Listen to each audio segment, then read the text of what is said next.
Zay ny amin'ny vovoiva saika ireo olona nisotro alcool be loatra no niditra tao amin'ny hôpitaly Agiera nandritra ny fialan-tsasatra lavalava nankalazana indrindra ny fetin'ny Pasika 2024.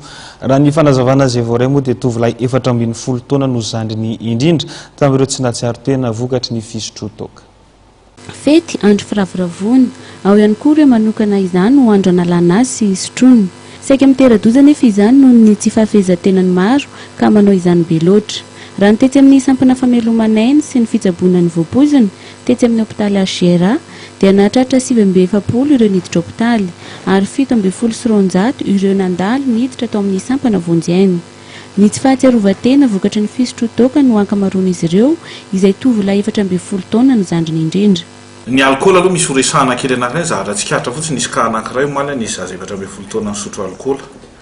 Zay lehilahy izy io nateriny namany so ihany fa tonga amin'ny fianakaviana avy eo nisy ny cas social latao aminay moa dia avotra somatsara le ankizy tsisy olana tavoaka fa le mahazazazy nijery fety tany natoerana misy fety no nentin'ny namana akaty omaly zany. Zay manaona ny fihinanana sakafo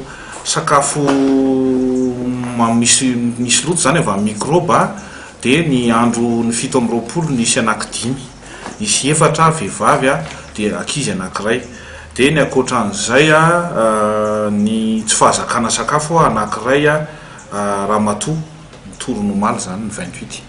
Nahatratra 13 kosa ny maty tao amin'ny sampana famelomanaina raha toa ka iray no maty tao amin'ny sampana vonjyainy.